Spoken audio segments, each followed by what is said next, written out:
other. He's a friend from work. I'm just a simple man trying to make my way in the universe. Don't you ever talk about me! The Killing Time Podcast with Lux and Cody. All right, welcome back to the long-awaited Killing Time Podcast. Lux and Cody are here. So I butchered 2 weeks ago. We did it in person, and I butchered it because, like an asshole, I recorded it in 4K on my phone, which is so unnecessary. Come time to edit, the file was 30 gigabytes large, and if you're an Apple user, Apple makes it painfully hard to get video off of your iPhone into a fashion where you can edit it. So I finally, throughout the process of doing this podcast, I figured out solutions at how to get video off my phone in a decent manner and edit it. But when it's 30 gigabytes long, I can't figure out a way to get it off my phone in any matter of decent time and to the point where I can edit it down. So what I should have done, I didn't think about this until after that weekend. I should have just edited an audio only, because then we talked about like shit that was going on that weekend with the Steelers game. So that would have been, at least now I know if I ever butcher a podcast, we can do an audio. I'll just drop the audio of it. But a good portion of that podcast, I don't want to say what we did because we're going to have to redo it now, but definitely needed the visuals for it. So, oh, yeah. Just know that there's going to be good content coming in the future, and I will make sure not to butcher it next time. And then the week after that was Thanksgiving, and we just kind of took the week off for Thanksgiving. So, scheduling anything around the holidays for anyone is no fun. So, we're back. We're here. And we're here. We're queer. We don't know what the hell we're going to talk about today. We got no nothing planned out. We're just going to shoot from the head. We're just here, and we're going to see what the hell happens. How you doing, Code? I'm doing excellent, man. Coming off the holidays. I ate good. Yes, please tell me about Thanksgiving. I had to make up for it. So originally it was intended for me to cook a little bit of food, hang out with my wife, and then moving right into the Steelers game. But obviously that shit got canceled, pissed me off. So I ended up inviting over some people, like my two brothers, my sister-in-laws. Obviously their wives came. My mom was here. So it ended up turning out good. But what I thought was going to be a kind of a shitty holiday just because of the circumstances already was supposed to be good. And then it turned even worse because the game got canceled. I had nothing to look forward to because I wasn't having family over and stuff. Right. But at the end, long story short, good time, chilled. Yeah, that's what it's all about, really. The usual, right? And it was even better because I got to see my family, and I'm glad I made that decision. So in the end, it was worth it.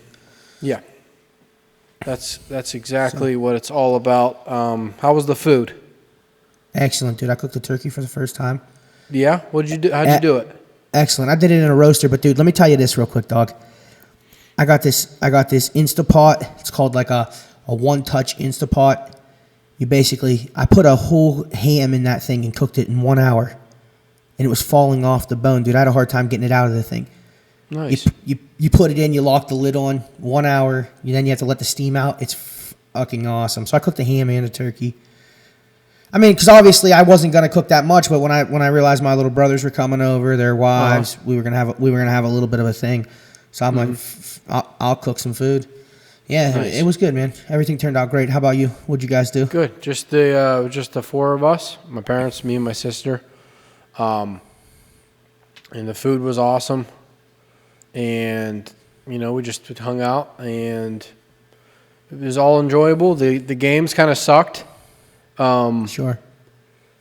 The game sucked, but it was nice to see Alex Smith get that win, coming back after what he's been through. And then not only that, anytime you get to see the Cowboys lose, especially primetime Thanksgiving, and in the fashion that they did, that really sealed the deal.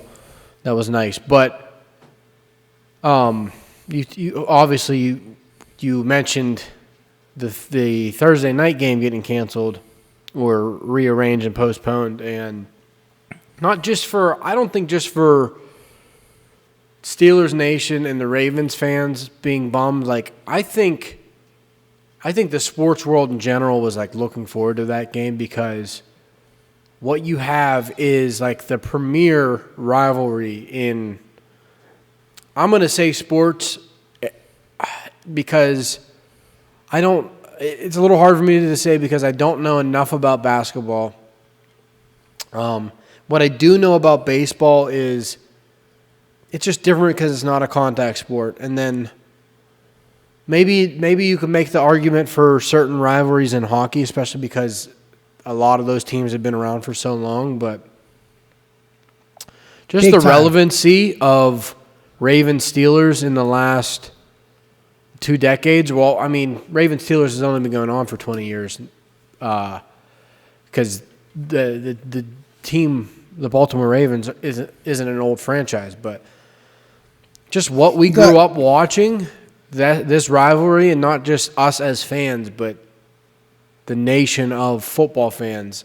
I just know that this game gets circled on not only our calendars, but like league wide. People look for these matchups, and that's why they're normally primetime, Thanksgiving or Christmas or 91. Yeah, the NFL knows there's going to be eyes on this game.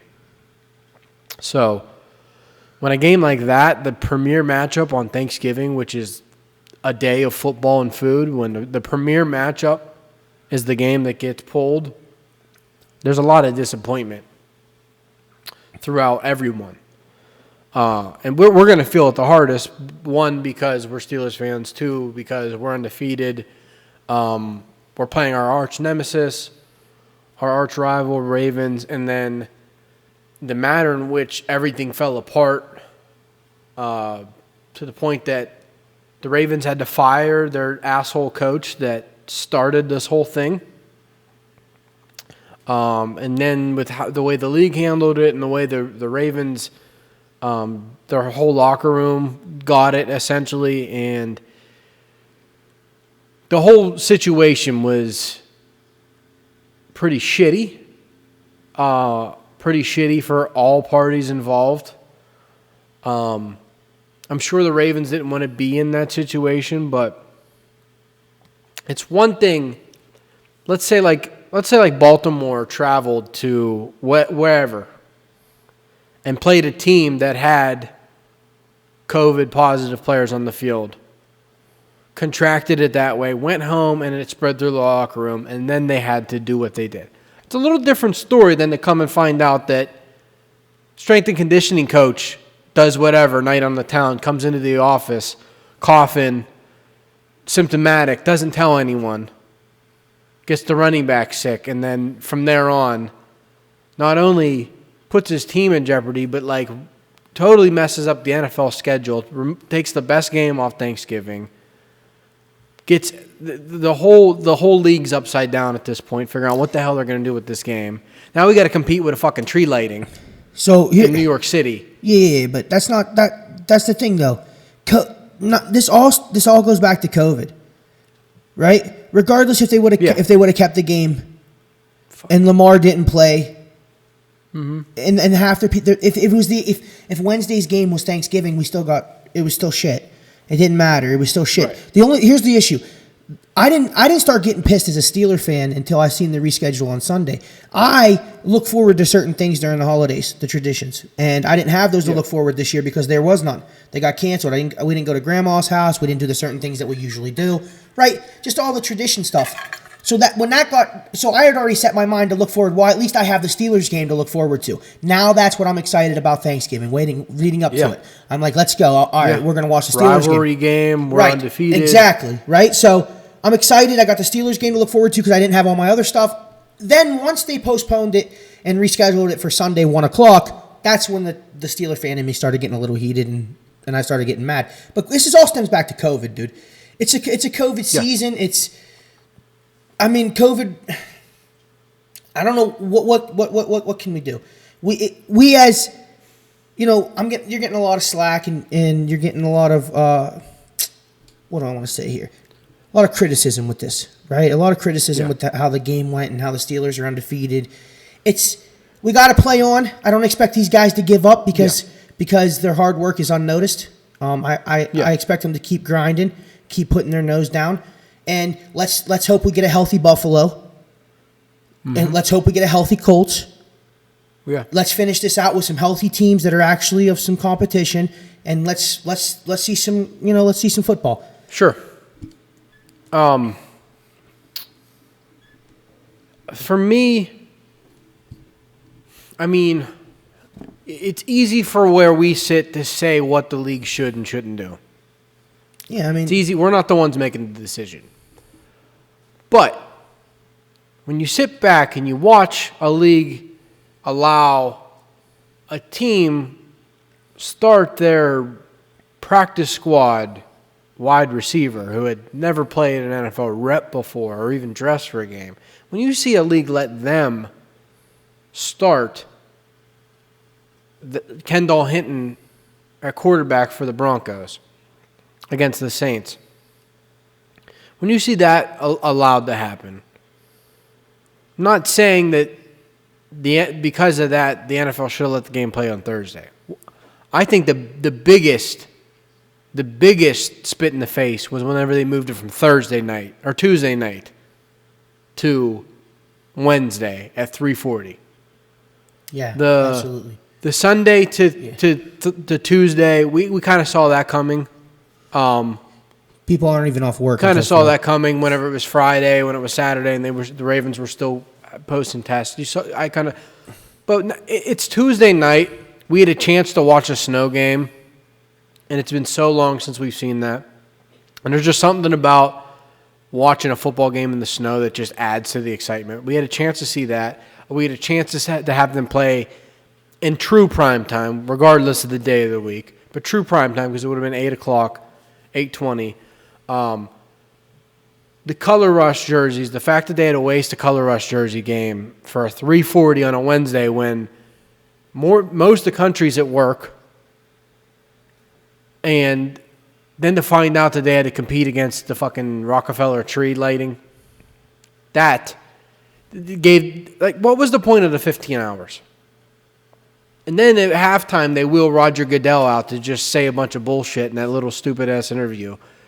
He's so full of shit. Dude, when I saw Wednesday's game, it hasn't brought me back yet to I can't get the mentality out of my mind to say this is a shit season and my team's undefeated, but is it it's just can I even count this as how do I get excited? Every time you turn around, there's always another excuse as to why they're not they're performing the way they are, or there's always someone undercutting them, or or the league's undercutting them, or the television. It is what it is, but it's at some point it's kind of this. I mean, everything I want to be excited about as a Steelers fan, I kind of can't be right now. Yeah. Kind of I'm just kind of is this even a real season? Yeah. Then does this even count? Then they go out and play dog shit. So here's the thing. It's a weird game because you're playing a decimated Ravens team with the COVID restrictions, and then it's so weird because our offense for the most part didn't have a problem moving the ball downfield. Where they missed out was they're obviously the red zone. Yep. And then the couple of the possession downs, I really, really did not like the play calling. Of course, there were some execution problems with the drop passes and the lack of a run game. But even when we say a lack of the run game, they didn't. I think they ran the ball 12 times total, maybe around there. So I don't know what you expect to see when you run the ball 12 times. I guess for the most part, the defense played pretty sound. I mean, the touchdown at the end of the game was definitely a missed tackle and then a missed read by Fitzpatrick on the back end. Terrell Edmonds misses the tackle, and then Minka has a chance to make a tackle and just misjudged the way Brown was running and let up a 70-yard pass. That was the one fault in the defense, letting that touchdown up at the end. But the offense, they're so hung up on this quick pass, getting rid of the ball, and when it's working, but once you failed 3rd and 1, 4th and 1 goal line, once you failed 3 and 4 and 5 times to throw the ball short and run, okay, and then now it's 3rd and 10 and you're throwing the ball short and running and not getting it. It's 4th and whatever. At some point, can we push the ball deeper than where we need to be? So if it's 3rd and 10, can we throw an 11-yard pass maybe? Because the 2-yard and run for 10 didn't work for the 4th and 5th time now. So now can we see some kind of evolution? Okay, so the slant route's not working.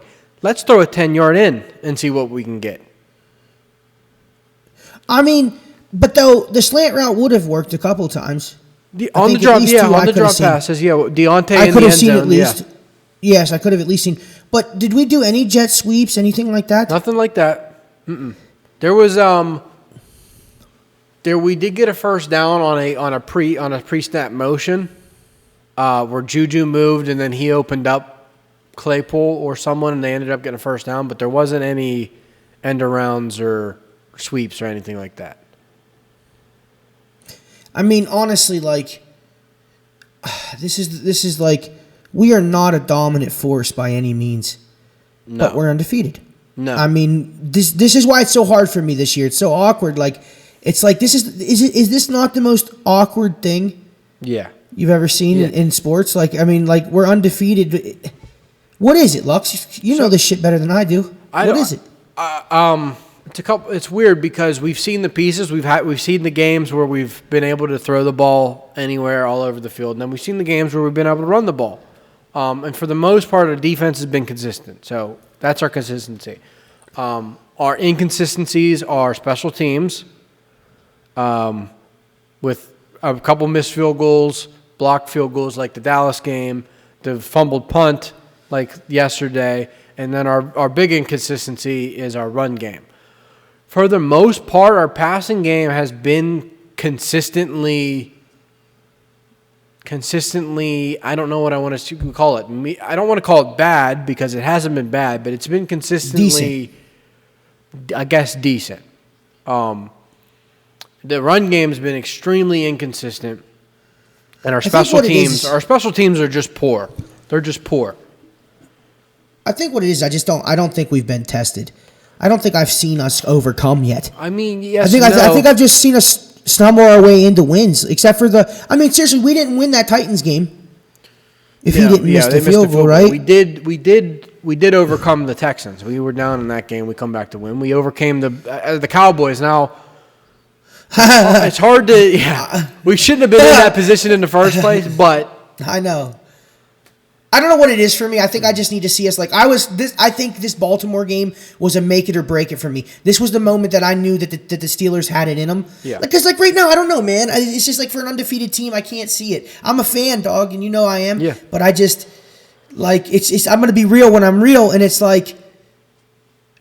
Well, you're not playing like an undefeated team, but you are, and they're playing like winners. I can't take that from them. Yeah. There's a lot of good culture in that locker room and everything like that. I won't take that away from them, the winning aspect of it, the mentality. But it's just like, what is this team? Yeah. And I think Baltimore, the Baltimore game was going to prove that for me. I think, and I'm waiting for the Buffalo game next week. I mean, next week we'll see. I don't think they're slouched. I don't think they're coming off a big win, right? Who, Washington? I mean, yeah, obviously you hear what I'm saying. I'm not saying that they're anything to worry about, but at the same time, you worry about every one of them. Yeah. We're in professional sports. Yeah, now to continue with the shit show, we got to play Washington at 5:00 on Monday. Which 5:00 on Monday. Why? That's when we play. They moved it back. Bro, it's such a shit show. I've never even heard of these times. Yes, 5:00. I've never even heard of these times in football. So we just 3:40. What was the 20 minutes? What the? Jesus. I don't get it. I had this strong feeling right at kickoff that the team we were going to get Wednesday was not the team we would have seen Thursday night. I felt that team was so I'm not using this as an excuse because we've seen them play bad this season and still win. I felt that team was so deflated from the week that they just went through, from everything that the Ravens had going on, and then losing Connor and losing Tuitt and then Marquise. I felt that they were so deflated from just the circus and shit show we had to go through, not knowing when they were going to play, not knowing if they were going to play, getting it moved back. I felt that by the time it was ready for kickoff, they were just ready to get that game over with. I think the team that we would have saw Thursday night would have been pumped up, ready for AFC North Thanksgiving football. Yeah, I agree with you on that. But because of the lack thereof on the Ravens side, I don't know that they could have proved it to me at all. If they went out there and dominate on RG3 and the practice squad, and listen, I'm not trying to sound like a hater, Lux, but I'm just being real. For me, I'm waiting, and I think that's what they robbed me of the most. Yeah, that's what COVID robbed me of the most. Yeah. They robbed me of the damn Thanksgiving plans, and they robbed me of my point to see. I want to see this team. This is what sports is all about, dude. Yeah, you know what I mean. I want to see them. I want to see You want to see the nail biting. You want to see them be put to the test, and I don't think that I've seen it yet. I've definitely seen. I've seen great things from them, right, obviously, and I've seen everything you want to see. But I'm waiting for the side where I want to see them overcome. Mm-hmm. I want to see Big Ben put in the positions that he's comfortable and familiar with, where a lot of rookie quarterbacks aren't, where a lot of younger quarterbacks aren't. You know, when the playoffs come, I hope that COVID can allow us to get this nitty gritty football, because I haven't seen it yet. Yeah. I just haven't had it yet. Yeah.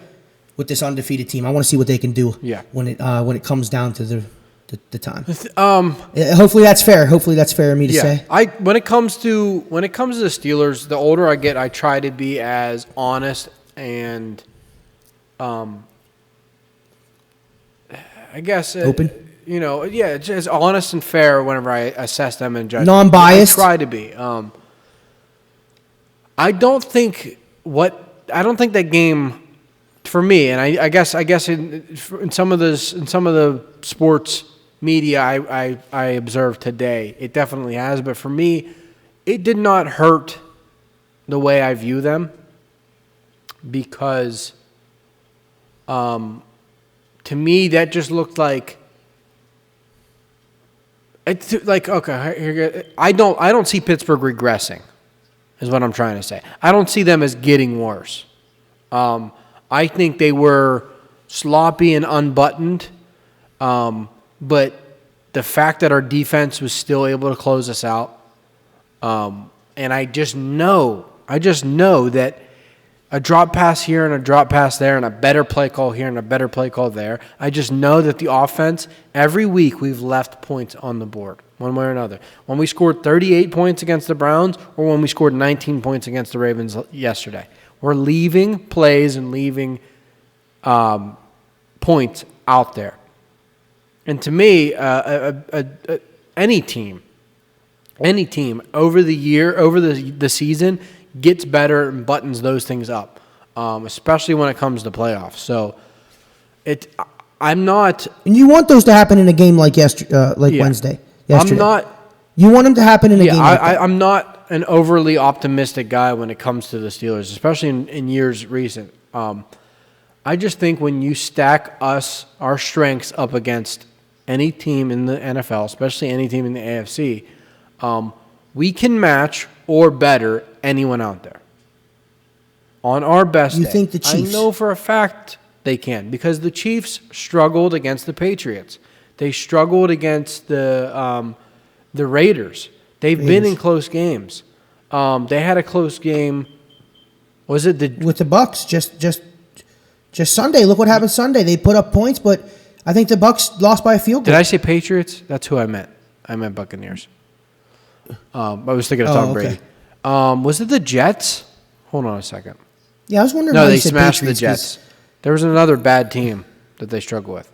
The thing about the Chiefs, while their defense is getting better as the season goes on, Their defense, that Ravens team, that's a good defense. That red zone D stopping us like that, I don't see Kansas City doing that to us. But do you think we can put up enough points to compete with them? We marched down the field 5 or 6 times easily yesterday, right? And we got 3 points or 0 points. That Kansas City team is not going to stop us like the Ravens do. So assuming we march down the field the same way we did against the Ravens, once we get to the end zone, instead of getting 0 or 3, we're going to be getting 7. All we need to do is get down there. Kansas City. Here's Kansas City. Schedule. So they beat Tampa Bay by a field goal. They beat Vegas by 4 points. And let's just keep in mind, the Las Vegas Raiders just lost 41-6 to the Atlanta Falcons, who had fired their coach three or 4 weeks ago. Carolina, what do they have? 3 wins? They win by 2, 33-31. They beat the Jets. Okay, they beat the Jets 35-9. Okay, we beat the Browns, who are 7-3, 8-3, who are in the playoffs. The Browns are in the playoffs, and the Browns are going to make the playoffs this year. We beat them 38-7. Okay, they beat Denver 43-16. We beat Denver not that impressively. They beat a good Buffalo team by 9 points.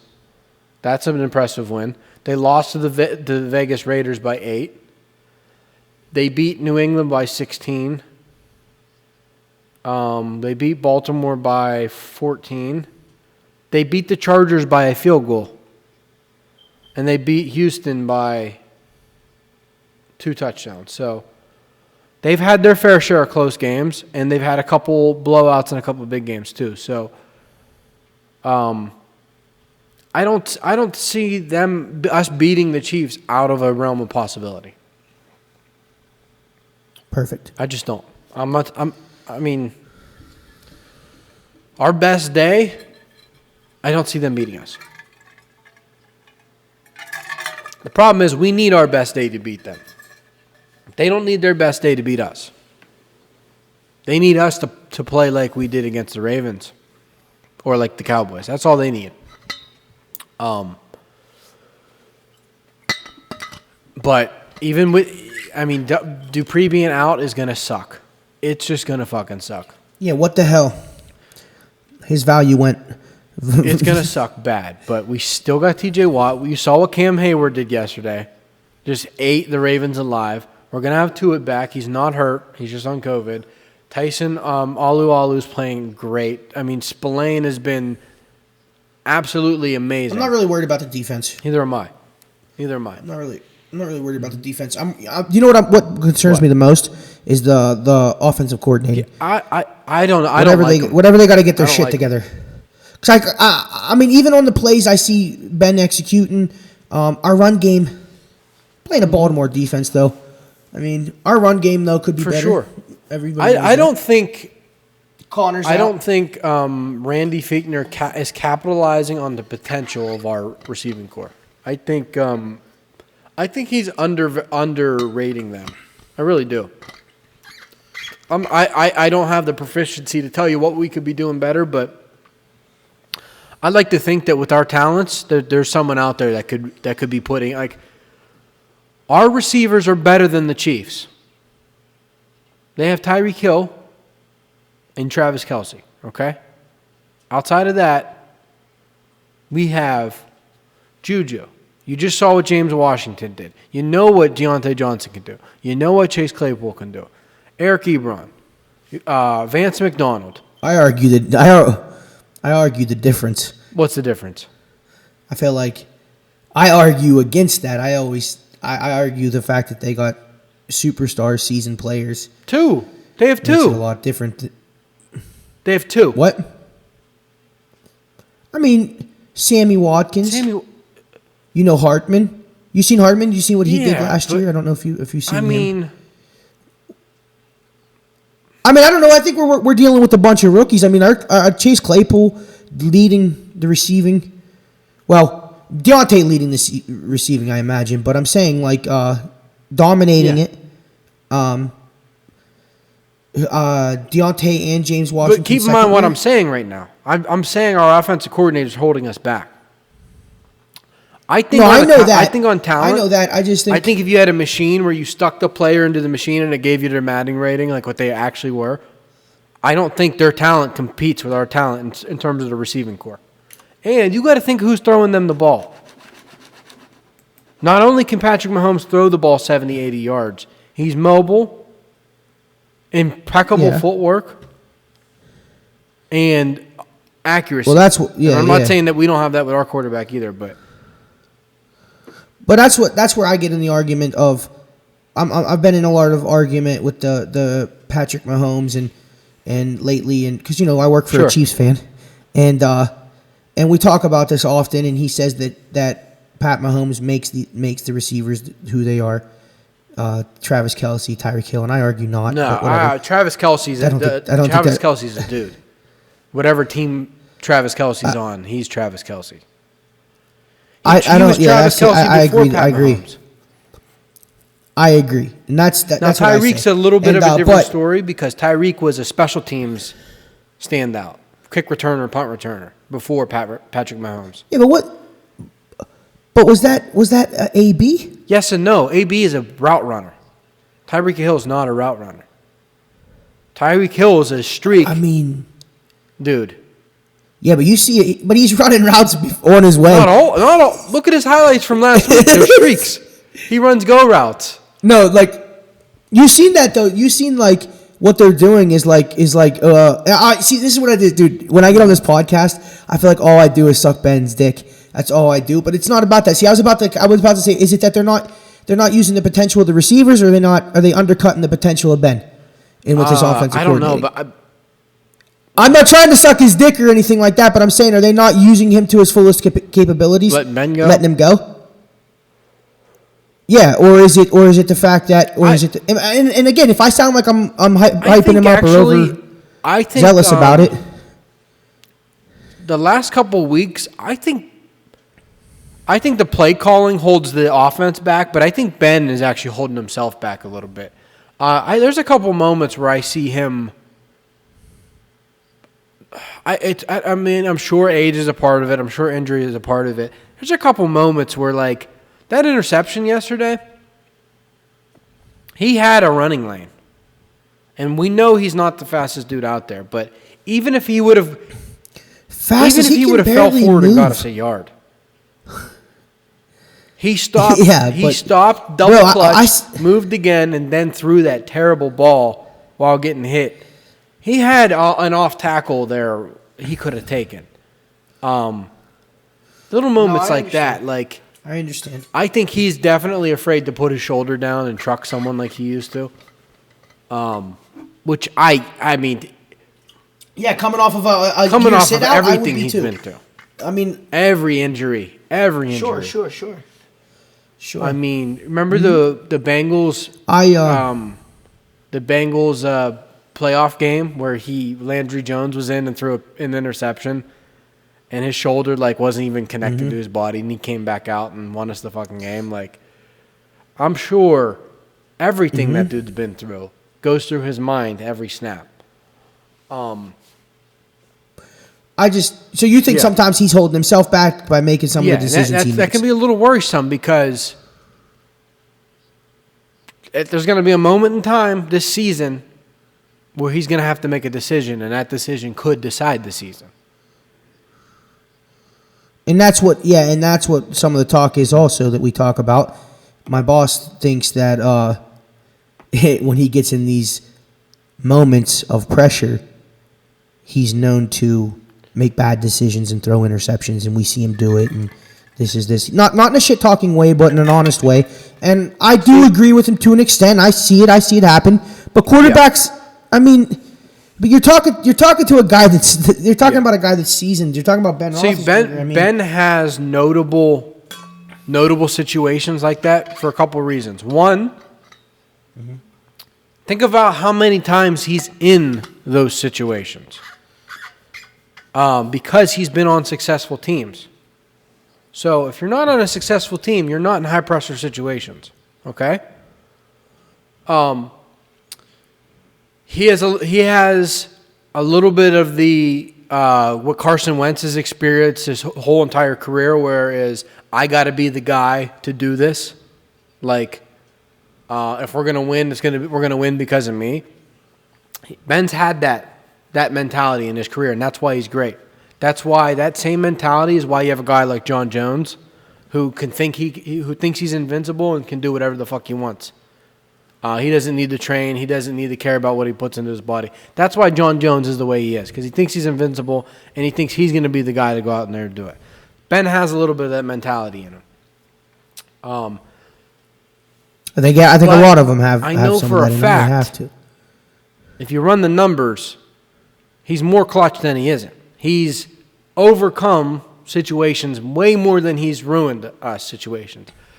The ones that stick out in mind are bad because of the situations and what they meant, whether it was that game or that season or that playoff run that ended because of it.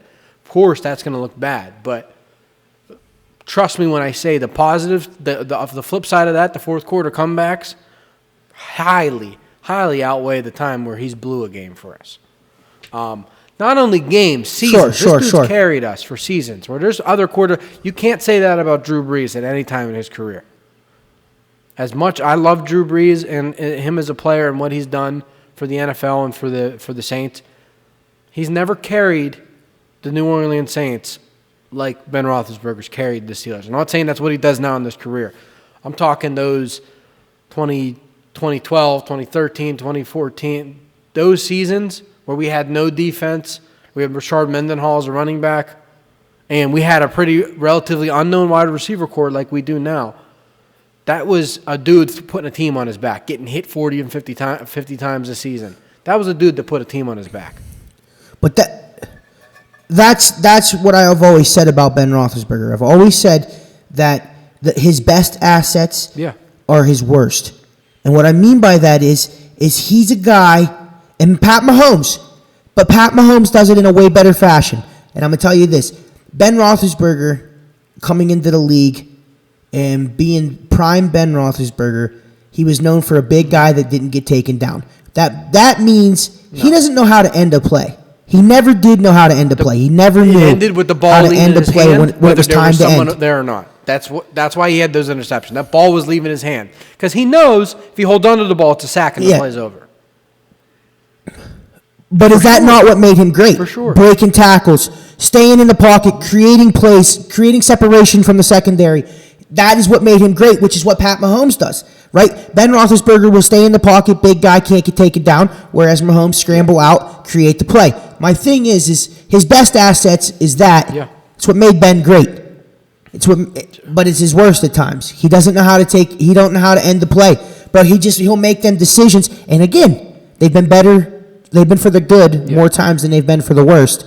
But if anything's going to hurt him, that's going to be that. The moments where he's trying to make a play, and as age settles in, and things get, he gets older and he's not able to do his. It's gonna. He's a gunslinger. It happens, but I think that's the only concern I have is, and it's always been the concern with Ben Roethlisberger. Should we fail this season? It's not going to be because of him. No, it won't solely be. It's not because he's not going to do something to make us fail the season. No, I don't believe that either. It's a 50-50 shot with Ben. It always has been. You trusted him because that's your guy, but it's always been a 50-50. It's like this is going to either go really well or this is going to go bad. He hasn't had much of a bad game this year. He has. Dude, we cannot complain as Steelers fans. We really can't. We can try, but I mean, for Ben to be at question, we saw from the time we saw the photo. And again, listen, I suck his dick all the time on here, and I don't care because that's like we don't have much longer of it. You know what I'm saying? So we got to take what we can from the time we saw him getting his hair cut in the barbershop chair to the 11-0 season we have now. Fuck it, they can try to take and say what they want, but we're enjoying it. We're loving life, man. This is what it is. It's tough. I have a little hard time loving it. I want to see some. I want to see us get tested. I don't want to see us lose. Obviously, that's not the game plan. But I want to see us. I want to see us come together. I want to see us be. I hope. Yeah. I hope that. I mean, did you listen to Tomlin after the game? What you got to watch? No, watch I didn't. Tomlin's press conference.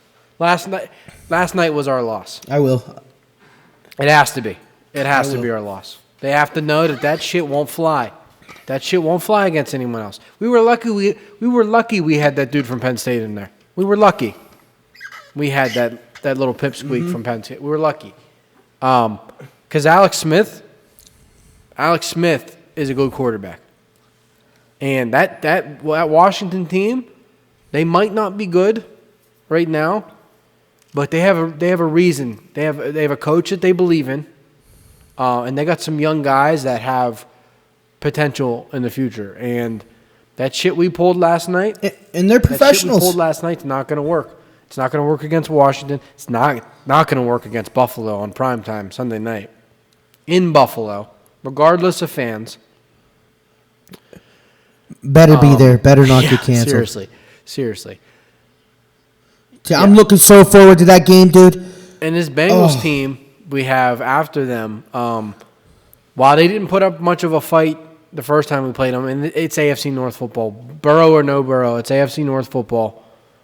There's too much familiarity for us to count that team as a win, and then we got to close the season out in Cleveland, and Cleveland's gonna go make the playoffs. But we played the Colts. We played the Colts before the Browns, and I really do think the Colts are a sleeper team. So I think we're gonna get. We got Buffalo, Indianapolis, and Cleveland. The Bengals is like exactly what you said. The Colts are a little bit more threat to me as a sleeper, and then we're going, and that's what I can't wait, baby. I hope none of these get messed up. I want to see us take Buffalo, then go right into Cleveland and stomp them. Yeah. Let's fucking go. No more talking shit. Then we can go right into the playoffs and fucking dominate. Week off, well rested. I'm gonna talk shit. I'm talking shit now. Week off, well rested, and then we're gonna play I'm talking shit now. We might. Shit. We might. Who knows who we're gonna play? Who knows? We might. At this point, it might sound weird.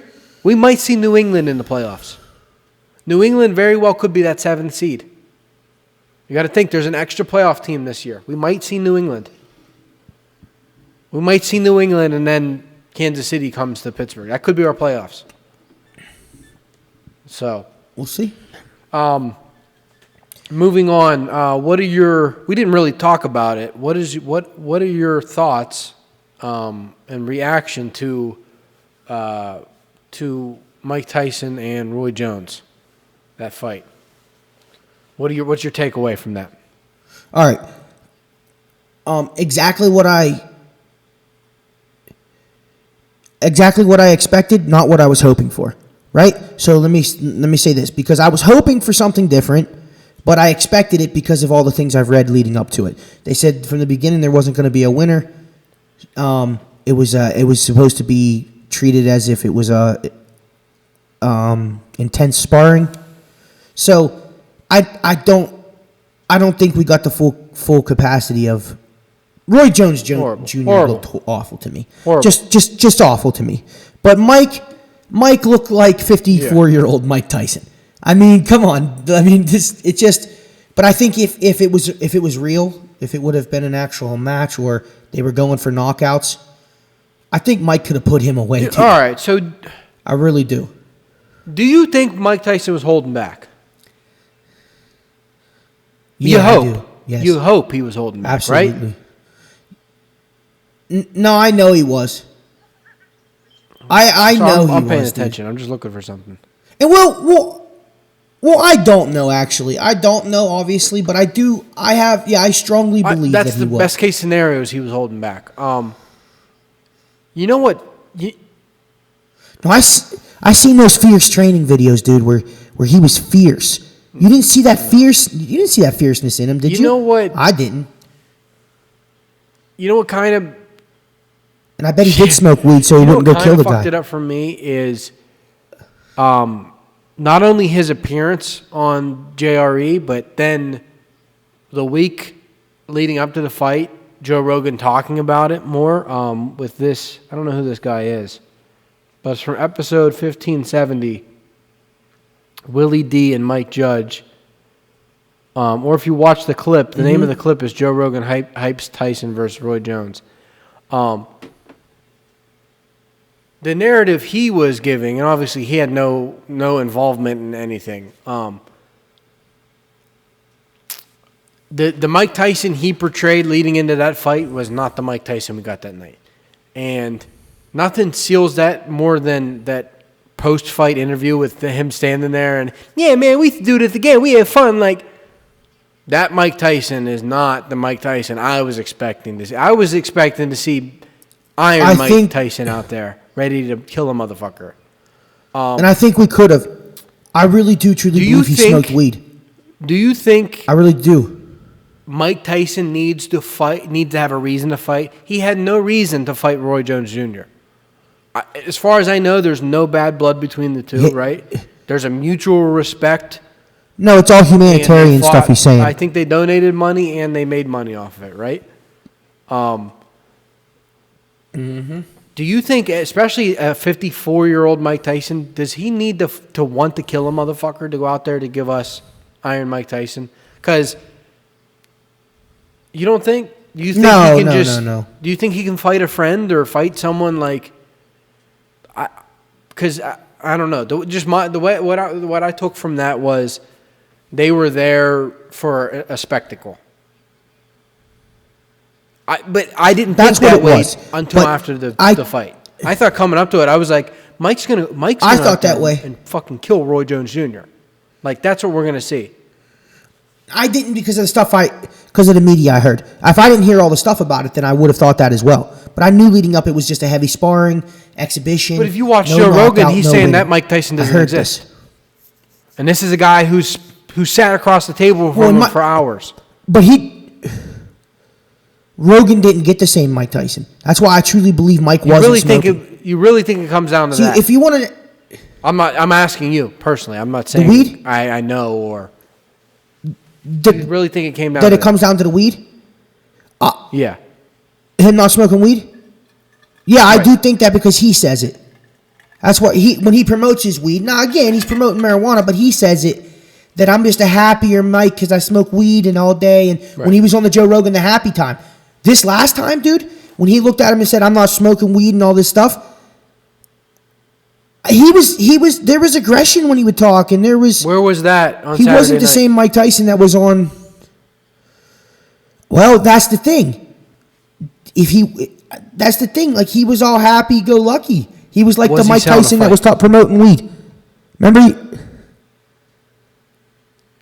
Yeah. Was he selling a fight when he was on JRE? Yeah, I imagine. But it wasn't like... Here's the thing.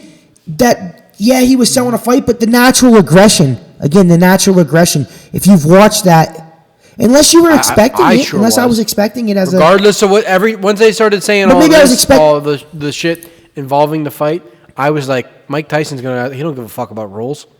He bit a dude's ear off. When does he give a fuck about rules? But right.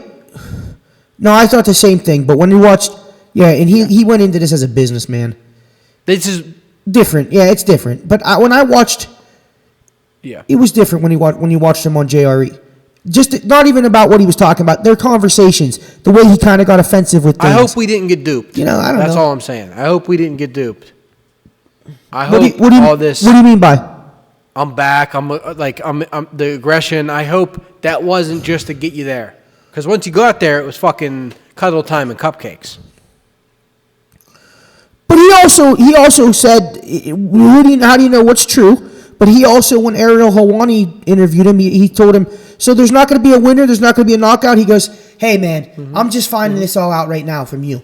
I didn't listen to any of this. I trained. It wasn't my job to. So if he's lying, he's lying. If he's not, he's not. So he could have, whenever he was hyping it up, which he's selling a fight, he could have been serious. Maybe he didn't know what he was going to do, and then I think that all changed. I think when Roy Jones Jr. came out and said this was a mistake 2 weeks before or whatever it was, a couple weeks before, I think that's when they said, all right, no winner, no knockouts, nothing like that. The Mike Tyson before the fight and the Mike Tyson, the young Mike Tyson, I don't see. Do you see him conforming to any of that though? The Mike Tyson before the fight? Is he going to conform to that? No. No, That's what worries me because no, he won't. the Mike Tyson that was portrayed by him, by Joe, by the marketing was young Mike Tyson's back. Then night of the fight, it was just a business venture. Is all I'm saying. That's why I hope we didn't get duped. I hope should he come back, if you're gonna portray him and bill him as Mike Tyson's back, then I need fucking Mike Tyson's back. I don't need business venture Mike Tyson. That's not entertaining to me.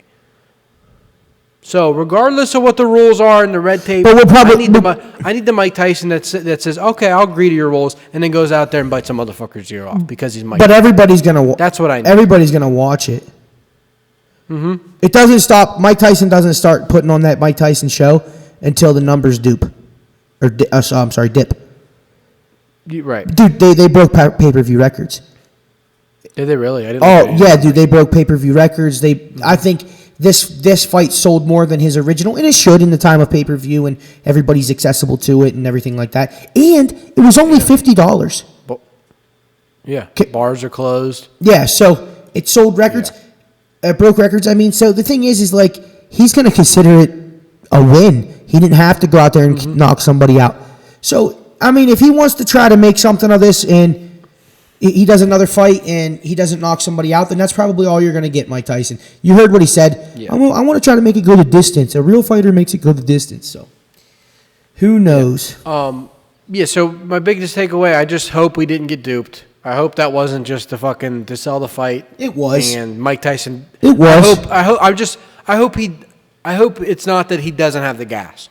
I hope it's that he held himself back. Because if that's full tilt Mike Tyson, do you really want to see that again? I don't. I mean, he's 54 years old, but no, I don't either. I think just go home, buddy. Yeah. But guess what? I don't need to when I can watch Derek Lewis. When I can watch the black motherfucking beast, right. Francis Ngannou. I can watch John Jones in heavyweight. Right. One thing we did talk about is he has a real opportunity here to make some entertaining shit happen. Regardless of what do you want to call it? Like a boxing purist doesn't want to see a YouTube fighter fight a 5'9" basketball player, right? No. A boxing purist wouldn't want to see that happen. But we do. Just like hardcore UFC fans got pissed at who's the WWE, not Brock Lesnar. CM Punk. People, hardcore UFC MMA people got mad about that, right? Me, as a fan of violence and chaos, I do want to see motherfuckers getting dropped. That's what I want to see, regardless of where they come from. If you're going to sign that dotted line in there as a 5'9" basketball player and get dropped by a YouTube star, that's on you. So if Mike Tyson can get Justin Bieber in there to get knocked the fuck out, I will buy that pay-per-view. All right, don't go into what you said. If he can get Rudy Giuliani to go in there and get knocked out, I will buy that pay-per-view. Don't go into what you said just quite yet because it is good, but I want to tell you what his plan is, and then you could tell us what you think it should be. Okay. His plan, and I watched this, dude. It was hilarious, dude. Listen, he's like, listen. He just puts his fingers he's like, listen. He's like, hey, listen. In my league, if you want to get a younger tennis player to play against an older tennis player, in my league, there is no rules. Mm-hmm. In my league, there is no rules. If you want to bust your tennis racket off, you can bust your tennis racket off. It's no rules. He said this in his press conference, right? This is the so he wants to get old. Yeah, he wants legends only. He wants to have older guys come back to compete to still feel like they can compete. Sure. Now, Lux, tell us what you think it should be. It should be fucking celebrity deathmatch is what it should be. Celebrity deathmatch. That's exactly what he should put on. Robert Downey Jr. is going to go in there and fight Chris Hemsworth. Like Johnny Depp. Johnny Depp. Like people would have beef. Like we need Odell and Josh Norman. They can fight on the football field. They can fight. Do you remember? You might remember this. This is probably 8-10 years back. Do you remember Houston Texans, their wide receiver Andre Johnson and Cortland Finnegan duking? Yes. We need Andre Johnson and Cortland Finnegan. Like this is the shit we need. We need to find dudes that have beef that want to go in there. If it's MMA or if it's boxing, you guys decide the rules. But they're actually going to go in there and duke it out. Like, this is this is entertaining. Yeah, Tell me that's celebrity not entertaining. death match. I got to say, I'm not a boxing purist at all. I'm anti-boxing, really. That was an entertaining night of boxing. Just See how small that ring was? it was just entertaining. Anybody for a puncher's chance. Those little Mexican dudes that started the night off, it was entertaining. Like, it just was. It might not have been good boxing from the sense of boxing, but find me good boxing. Find me. There's just none. There's excellent boxing. Shut the fuck up. There might be good boxers. Lomachenko is a good boxer. His last fight, was that a good fight? Was there any? You even said there was nothing entertaining about that. What was entertaining about it? He turned up later, but you're right. No, I won't take that from you. I won't take it from you. This sport is one thing. These promoters have this sport so fucking backwards and twisted. Yeah, huh? They have it so and ruined. the thing is, they have the sport ruined because of all the belts and shit. They even tried. Mike says there should be more, but they even tried to ruin that night with the WBC. Oh, it says it's a draw. Fuck you. That was a draw. That was a draw. Right. That was a draw. Come on. Roy Jones Jr. threw punches with his head turned sideways like this. This was his. Tell me this was a draw. It was Universe WBC. Remember he would go like this and try to... To fake him out with no footwork, all head movement. Listen, so you know how fighters have to get, what's it called? They have to get sanctioned, right? Yeah. How's the WBC going to keep their sanction after calling that fight a draw? How? Right. Well, how do we hold them against what they like? How do we hold them against that? Like, that's not a fucking draw. Exhibition, That's not a draw. whatever you want to call it. Title fight, exhibition, prelim. Think of it this I way, don't dude. care. That's not you got to have some credibility, right?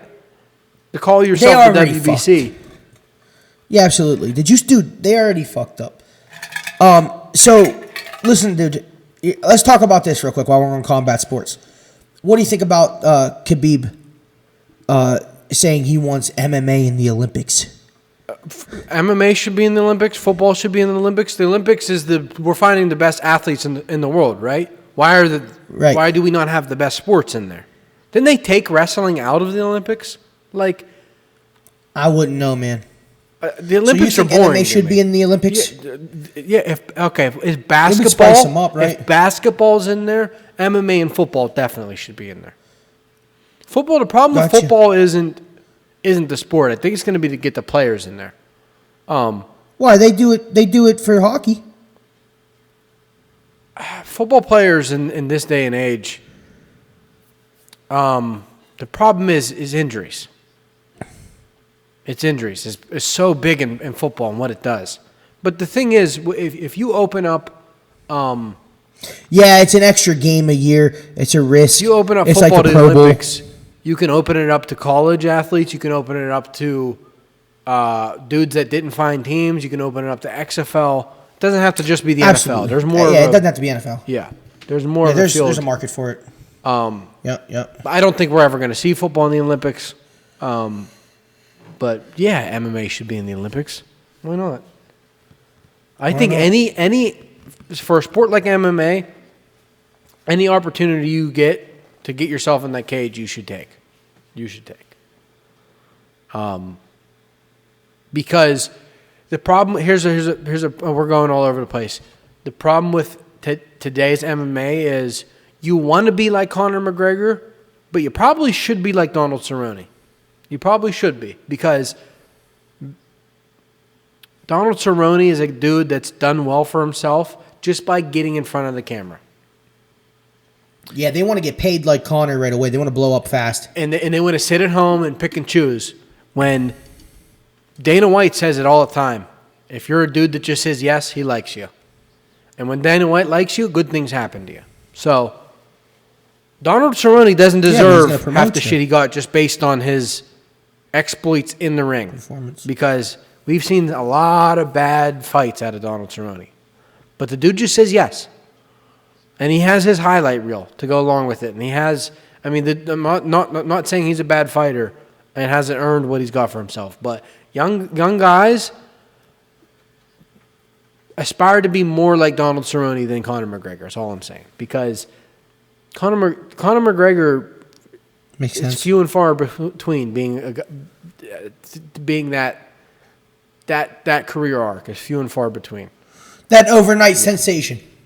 It's not as attainable. You want to be more like Cerrone. Yeah.